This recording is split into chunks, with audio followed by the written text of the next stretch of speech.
forget to subscribe my channel Hang Duk Mana. Sas. Assalamualaikum, selamat datang lagi ke channel Hang Duk Mana. Mari kita dengar respon Datuk Kawan Mai terhadap Dr. Ashraf Wajdi Dasuki. Pindaan Perlembagaan UMNO 2023 halang ahli parlimen beralih sungai. Saya baca detail sikit.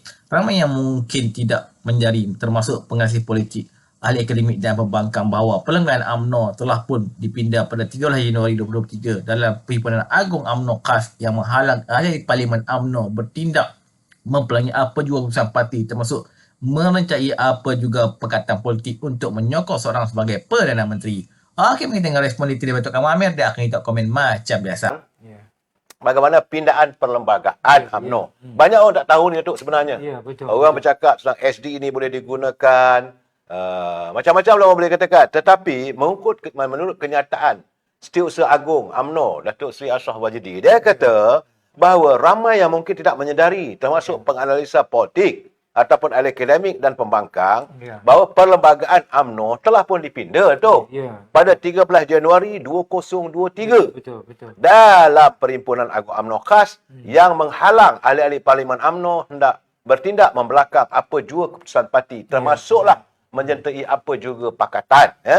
Jadi pasal 20/11 Perlembagaan UMNO memperuntukkan keahlian UMNO akan tergugur secara otomatis sekiranya ahli UMNO yang telah dipilih sebagai ahli parlimen dan kemudiannya menyertai suatu pakatan politik yang tidak dianggotai oleh UMNO, dan ini termasuklah menandatangani perjanjian untuk membentuk pakatan dengan parti lawan.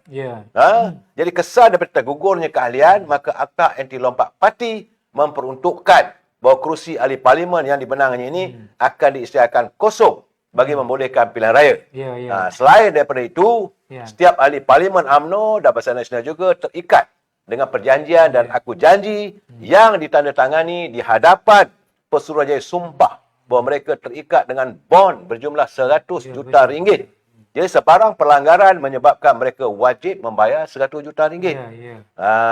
Dan ini yang berlaku juga pada Parti Keadilan. Bagaimana dia mahkamah memutuskan Zuraidah kena bayar 10 juta ringgit. Tapi UMNO 100 juta tu. Jadi semua pindaan itu dilakukan kerana mengambil iktibar ketidakstabilan politik yang boleh memudaratkan rakyat dan negara selepas PRU 14 2018 lalu. Sekarang ni saya minta pandangan Tuan Peguam kita. Silakan Dok. Jadi Dato' Amir sahabat lama saya ni. Kita hampir 40 tahun kawan lama sama-sama dalam pemuda UMNO dulu Jadi saya lihat di sini ini UMNO telah mengambil satu langkah yang sangat bijak bagi mengekalkan kestabilan politik negara Kerana dalam kerajaan perpaduan ini kita lihat UMNO merupakan satu komponen yang sangat besar, sangat kuat.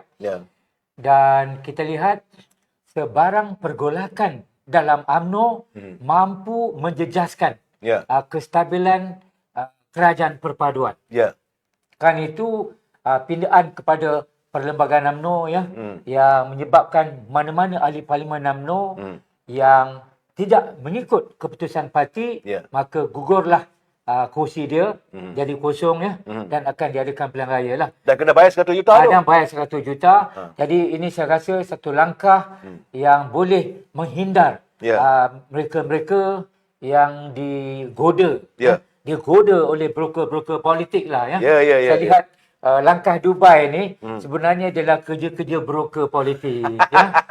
Broker politik lebih ke depan sangatlah. Sebenarnya bagi saya lah tak ada satu asas yang bernas untuk langkah Dubai tanpa sokongan daripada ahli parlimen UMNO. Dan ahli parlimen UMNO berdasarkan kepada pindaan perlembagaan UMNO tidak akan mengikut langkah Dubai. Tak boleh. So selagi UMNO tak bergerak beralih, Sabah Sarawak pun tak akan melompat. Kerana mereka ibarat kembar siam dengan UMNO. Sabah Sarawak ni ibarat kembar siam dengan UMNO. Jadi saya rasa langkah Dubai ni memang kerja-kerja broker. Semuanya nak buat duit atas angin. Broker nak buat duit atas angin. Jadi hampa lah dia. Hampa. Nah, saya nak bertanya dari sudut pandangan undang-undang. Sebab Datuk adalah sebagai pengamal undang-undang. You are considered as senior lawyer. Okay? Apa orang kata tak boleh lah SD ni, apa yang dilakukan oleh UMNO itu tak sesuai dan sebagainya. Benda itu bercanggah dengan perlembagaan. Can you explain it, Datuk? Okey, dari segi perlembagaan parti itu kebebasan parti. Kebebasan parti Yang terikat di bawah ROS. Diikut parti. Namun perlembagaan persekutuan dia ada satu perkara iaitu kalau tak salah saya perkara 43. 43 di mana sekiranya Perdana Menteri hilang kepercayaan majoriti ahli Dewan Rakyat, maka dia perlu letak jawatan. Tapi ini mesti dibuktikan di Dewan. Itu satu cara. Itu satu cara bukti dalam Dewan. Namun, kita bagi satu contoh lah Katakanlah 112 ahli parlimen. Mereka berkumpul di satu hotel. Mereka bergambar 112 orang dan semua mengangkat tangan. Kami tidak menyokong XYZ sebagai PM. Maka itu juga boleh jadi satu tanda PM hilang sokongan dan maka Baginda Agong apabila dia lihat 112 orang berkumpul mengangkat tangan dengan satu spanduk sudah hilang keyakinan terhadap PM, itu juga boleh diambil boleh diambil kira. Itu boleh diambil kira. Ini berlaku semasa di Perak. Di Perak semasa Zamri Bangir Sultan melantik Zamri sebagai Menteri Besar, apabila Baginda lihat 2 adun PKR dan 1 adun DAP dan buat surat pada Baginda. Buat surat. Dia beritahu pada Baginda, kami sudah hilang keyakinan terhadap Nizar Jamaluddin sebagai Menteri Besar Perak dan kami kini menyokong Barisan Nasional. Maka Baginda Sultan berdasarkan kepada 3 keping surat telah pun membuat keputusan bahawa Nizar Jamaluddin sudah hilang majoriti. Okey, saya bersetuju pandangan itu. Tetapi apakah, Datuk, waktu saat bila momen saja mereka melafazkan ikrar tidak menyokong PMX atau siapa sajalah waktu itu dia tidak lagi bersama dengan parti, maka kedudukannya sebagai ahli parlimen dah hilang. Katalah Datuk kata tadi 112. Okey, tiba-tiba dia jumpa dalam 112 120 orang lah. Kata 5 orang daripada UMNO. Contoh kami dengan ini mengambil keputusan tidak menyokong Perdana Menteri. Okey. Momen dia buat benda begitu kerana tidak melalui parti, kalau mengikut daripada apa yang ditetapkan oleh perlembagaan parti. Ini pelanggaran parti di bawah pasal 2011. Bahawa dia hilang jawatan dengan sendirinya, dia bukan lagi ahli parlimen.